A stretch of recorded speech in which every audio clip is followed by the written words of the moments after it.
Hey, what's going on, everybody? It's Mike Guillory from sneakerhistory.com, and I am back with another sneaker review.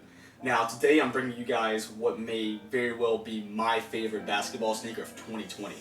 Now, funny part is it actually came out in 2019, but I didn't know that, and I'm not sure if you guys did either, because this particular shoe did not get much advertisement, didn't get much coverage at all. There were a couple little articles on some different sneaker outlets, but that was about it. And the weird part about it is that the sneaker is actually part 2 of a brand sneaker and actually be better than the first one. And I feel like if the shoe gets on the right feet, I think this could be a game changer for that brand. Now, without further ado, the sneaker is the Adidas BYW X 2.0. Now, this particular colorway is the collaboration with the sneaker boutique UBIQ, and it's the Sister City colorway.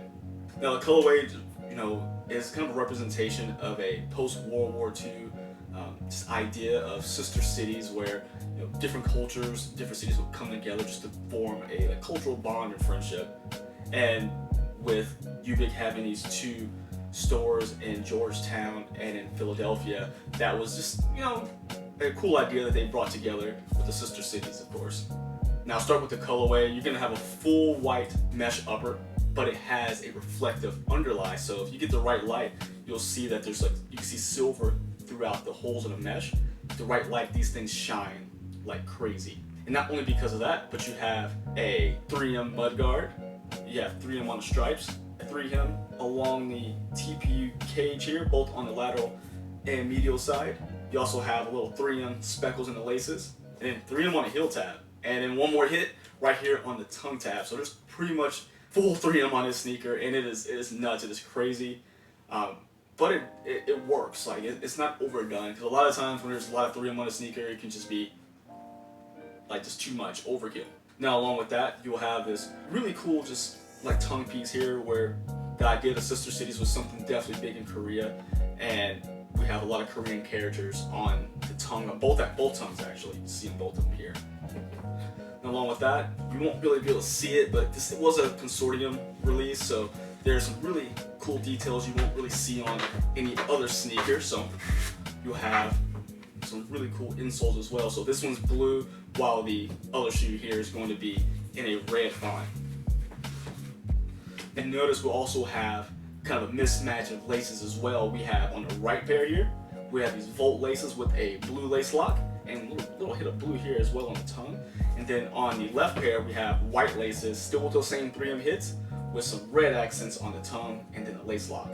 Now, the sneaker is very cool and actually a complete stray from the original construction of the first model. Now, the first model, everyone probably remembers those because they were very different and very questionable when they came out, because they were full primate and people thought there's no way you can play in that sneaker without rolling the ankle, just tearing something up. But to a lot of people's surprise, it was actually a great shoe to play basketball in. No frills, straight to the point basketball shoe. And I mean, it was a good shoe. It was very, very pricey. It was a $200 price point because, of course, that full slab of boost and then the primed upper. Now, there were a lot of complaints about the shoe because it was so difficult to put on. It had a high primed collar, very thick sock-like collar that made it difficult to get on, but it did compress against your ankle, which made you feel secure. This one strays away from that, and as I mentioned, we have a full mesh upper this time and a low cut. Now, it still utilizes that booty system, just way easier to put on, but it also does keep that same tight feel. This sneaker definitely is a snug sneaker when you originally put it on. Not snug in the sense it's uncomfortable, but snug in a sense that you're very secure in it. Now, I didn't get to try these on before I purchased them. I actually found them on GOAT for probably about $60 under retail, and I've been seeing hints of them, but again, I just didn't see them very well advertised, and when I saw them again, I have to try this shoe.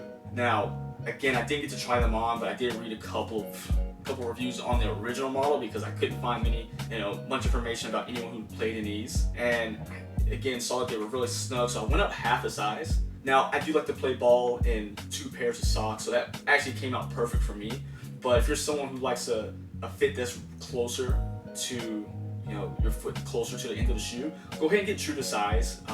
This is a 10.5. I typically wear a 10, and I know Adidas sizing can be very weird sometimes. It's never the same for every shoe, but I'll say this one's definitely true to size. if you get a chance to try it out, try it on, definitely go for it. It's just gonna be really difficult because, again, this shoe was very difficult to actually find on any Adidas information. So I couldn't find it on their website. I found it on Goat, but you can find it on UBIQ, I think a couple other stores. I want to say Bodega had a couple pairs of them, but I know for sure UBIQ did have them, Goat has them.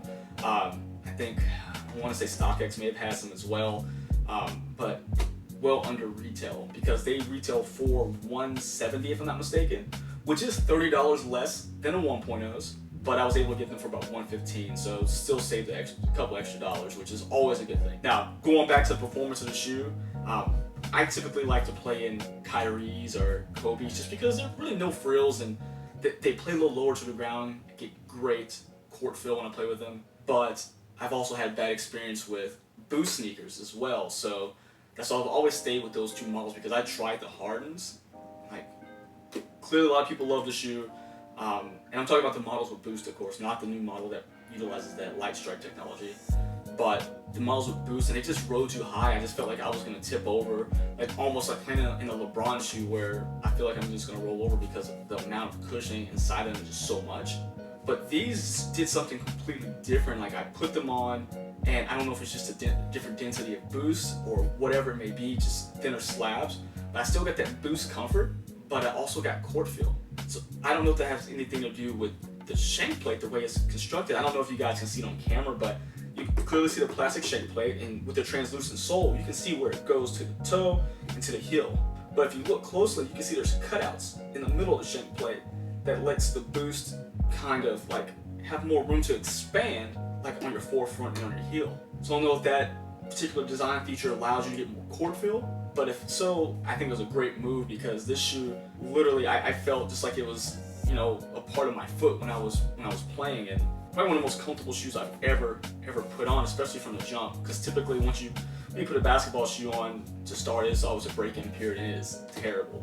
Now, it's just really weird to me that this sneaker just got no real advertisement. I don't know, maybe they're waiting for something bigger. Maybe there's going to be a great rollout with Adidas athletes for All-Star Weekend coming up here in probably about 3 weeks. But I don't know. It's very weird to me that this shoe got zero attention, because it can be a game changer for Adidas. Yeah, and there's so many things they can do with this colorway, I feel like, or with this model with different colorways, I should say, because it is a great sneaker, and I'm going to be continue to play in it some more, and I definitely recommend it for anybody who's out there who's kind of looking for a shoe and just hasn't quite found the right one. Try this one out. I don't see a reason why you shouldn't, because it's again just a great construction, a great look, just something different, and just performed well. Great traction, utilizes herringbone traction throughout. There are a couple pods here that have this weird, I don't know, it's very circular traction, but I didn't have an issue with it. I mean, the court I'm playing on isn't very dusty, but I didn't have to continue to wipe for any reason, any kind of dirt or anything that got stuck in there. It didn't, cause me to start slipping or anything like that. It performed great for the few hours I played, and I don't know, it's just very great.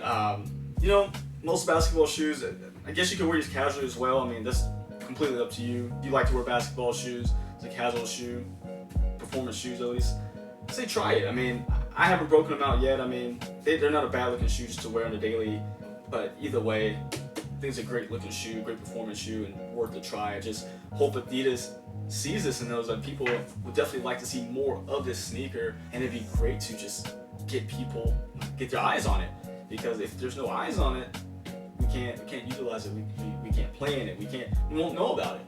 But overall, I think Adidas did a fantastic job with the construction of the sneaker, with the colorway. Collaboration is awesome. So overall, I think this is at least a try. I mean, I would say it's a purchase, but don't buy it on just my word. Go test it out, see if it fits you. But it's a great sneaker, and I definitely recommend it for anybody out there. So let me know what you think in the comments. Have you seen this shoe before? Do you like it? Do you hate it? Drop me a comment below, and I'd love to hear from you guys.